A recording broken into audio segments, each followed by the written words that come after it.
Hey guys, welcome and welcome back to my channel Beena blog. कैसे हैं आप लोग? उम्मीद करती हूँ आप सही होंगे और मैं भी बिल्कुल सही हूँ। तो आज का वीडियो शुरू करने से पहले अगर आप लोग मेरे चैनल पे नए हैं तो प्लीज़ चैनल को सब्सक्राइब कीजिए, और अगर आप लोगों को मेरा वीडियो ज़रा भी पसंद आता है तो शेयर कीजिए और बहुत सारा कमेंट कीजिए और लाइक भी कीजिए। तो वीडियो की शुरुआत करते हैं। और आज मैं इस वीडियो में बात करूँगी फ्लैपी मैडम के बारे में क्योंकि घूम फिर के मैं फ्लैपी मैडम के ही ऊपर आती हूँ। क्योंकि ये ऐसे ऐसे मतलब जो वीडियो बनाती है ना, उसको देख के मुझे लगता है कि ये मतलब क्या करना चाहती है ये आगे, मुझे कुछ समझ में नहीं आता। अभी आप लोगों ने कुछ दिन पहले देखा है कि ये गाँव गई थी और अभी भी ये गाँव में है।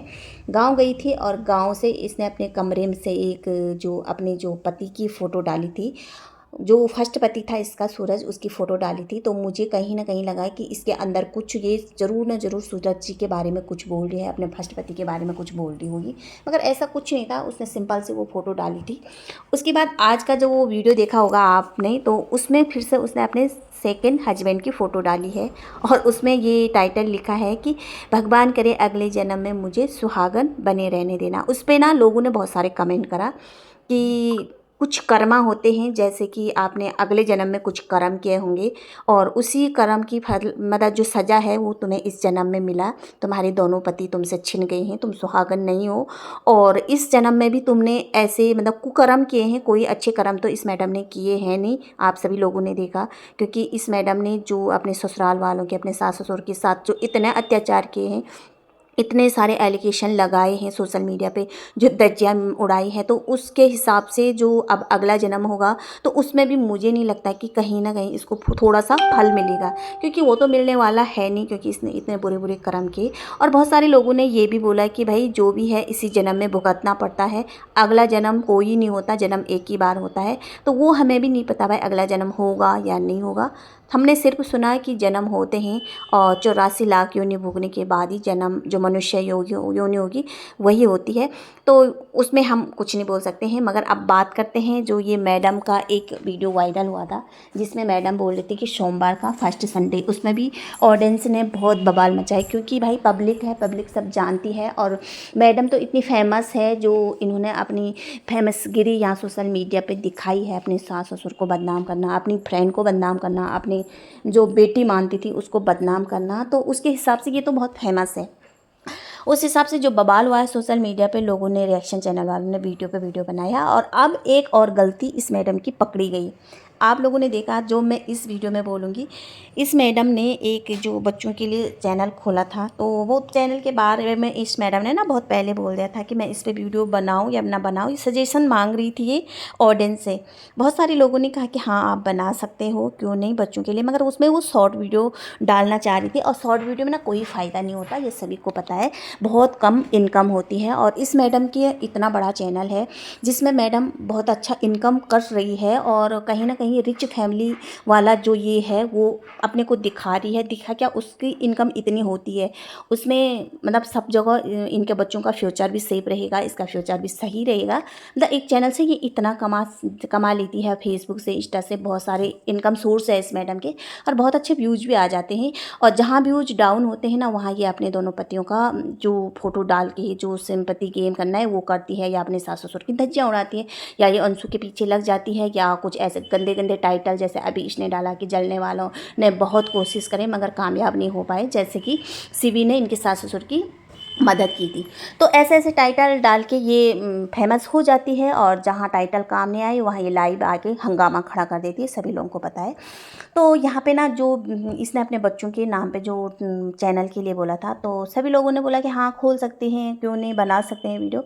मगर आप लोगों ने देखा कि इसकी जो बेटी है ना, उसको अभी तक 10 तक काउंटिंग करने नहीं आती।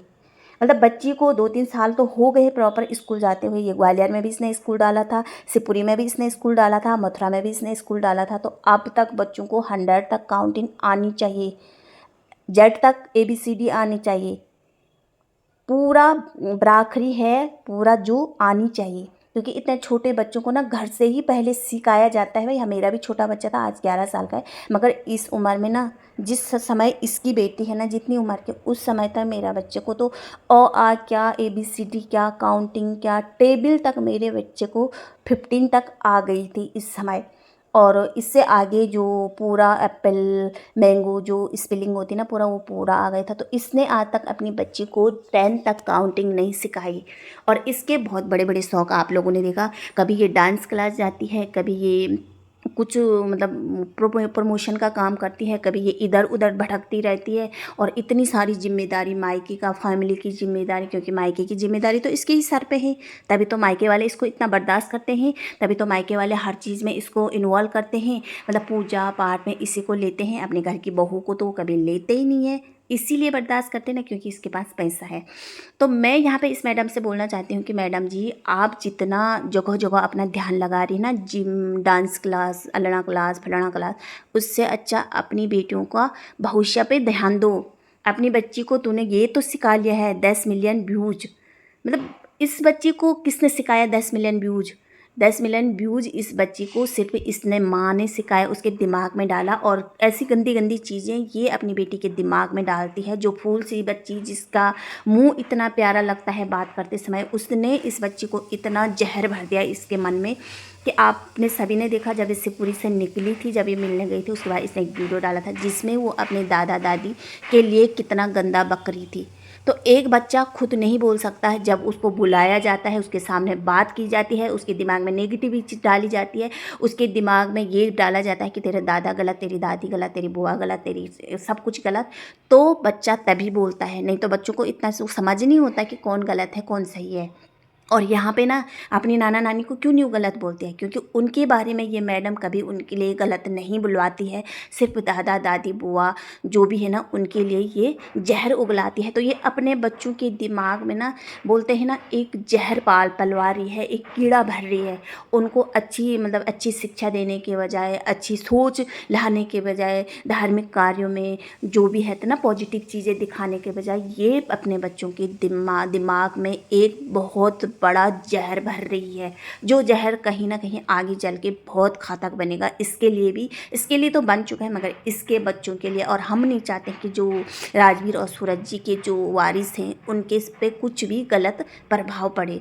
और इसी टेंशन में मुझे कहीं ना कहीं लगता है कि इनके दादी प्रॉब्लम है, वो बोल नहीं पा रहे, पर मुझे लगता है कि कहीं ना कहीं उनको टेंशन है कि ये मैडम जो इस नागिन है ना, ये कहीं ना कहीं उनके जो वारिस है ना उनके साथ कुछ गलत ना हो जाए। क्योंकि भाई पहले भी पता है कि उसके दादाजी ने अपने छोटे बेटे की शादी इससे सिर्फ इसलिए कराया था कि उनकी जो ये बड़ी पोती है वो इसके हाथों में सेफ नहीं थी। उन्होंने कहीं ना कहीं सोचा कि हमारे घर में रहेगी और हमारी पोती सेफ रहेगी, क्योंकि ये औरत है ही नहीं भाई ढंग की। इस औरत को अपने बच्चों के फ्यूचर के बारे में कुछ नहीं है। बस चैनल खोल के रख दो, वो चैनल है उसका फ्यूचर। उससे अच्छा उसको अच्छा खासा एजुकेशन दो, अच्छी शिक्षा दो, अच्छी चीज़ें बताया करो कि क्या सही है क्या गलत है, वो चीज़ें उसको सिखाया करो। ना कि हर दूसरे दिन गाँव भागना, हर दूसरे दिन गाँव भागना। क्या है उस गाँव में? जब तुम्हारा खुद का घर ले रखा तो वहाँ रहो ढंग से। सबसे पहले अकेला रहना सीखो। ये चमचे ममचे हैं ना तुम्हारे मायके वाले, इनको अपने से दूर रखो। जितना ही तुम्हारे पास आएंगे उतना तुम्हारे दिमाग में नेगेटिव चीज़ें ही बाहर भरेंगे ये लोग। क्योंकि मायका पीहर किसका अपना नहीं होता, खासकर भाई भाभी तो किसी की अपनी नहीं होती। माँ बाप को हम एक तरफ से बोल सकते हैं, मुझे नहीं लगता है तुम्हारे माँ बाप तुम्हारे अच्छे के लिए कर रहे हैं, क्योंकि तुम्हारे माँ बाप ने तो तुम्हारे लिए एक बहुत बड़ा गड्ढा खोद दिया है। और पापी के हकदार तुम्हारे माँ बाप भी हैं, उन्हें भी सज़ा मिलेगी, क्योंकि तुम्हें इतनी बड़ा सज़ा मिली है। और जिन माँ बापों से उनका सहारा छीना गया है ना, तुम ही सहारा थे। तुम्हें बोलती थी ना मैं राजवीर बनूंगी, मैं सूरज जी बनूंगी। आज उन माँ बापों से तुम्हारे माँ बाप ने वो सहारा छीना, तो तुम्हें भी, तुम्हारे माँ बाप को भी उनकी सज़ा मिलेगी। देखना एक दिन मिलेगी, वक्त आने पे मिलेगी। तो मैं लास्ट में यही बोलना चाहती हूँ इस मैडम को कि भैया ऐसे गाँव गूँ मत घुमा करो और अपने बच्चों के एजुकेशन पे ध्यान दो, पढ़ाई पे ध्यान दो। न यूट्यूब वगैरह तुम चलाया करो, और ये फालतू के ये डांस क्लास वाला सब कुछ छोड़ो, उसके ट्यूशन पे उनके अच्छे भविष्य पे ध्यान दो। आगे वो बेटा इस यूट्यूब की कमाई नहीं, कुछ एजुकेशन कुछ अच्छी से पद पे जाएगी। तुमने तो अपनी लाइफ पूरी ज़िंदगी बर्बाद कर दी, क्यों उन बच्चों की ज़िंदगी बर्बाद कर रही है? अपने को देखना, एक बार आईना सामने होगा, वहाँ देख के मेरी लाइफ क्या हो गई है और मैं अपनी बेटी को कौन सी लाइफ दूंगी। क्योंकि तुम्हारे पास इतना पैसा है, 4-5 चैनल खोलने की कोई ज़रूरत नहीं है। तुम्हारे पास इतना पैसा है, तुम उन पैसों को कहीं एफडी सेव भी कर सकती है, LIC वगैरह में, जो तुम्हारे भविष्य और तुम्हारे फ्यूचर के लिए अच्छा काम आएगी, तुम्हारे बच्चों के फ्यूचर के लिए। तो ये चैनल वगैरह ना खोल के अपने बच्चों की एजुकेशन पे ध्यान दो, अपने बच्चों को अच्छी सी शिक्षा पे ध्यान दो और उन्हें अच्छा बुरे की ज्ञान बताओ कि क्या गलत है और क्या सही है।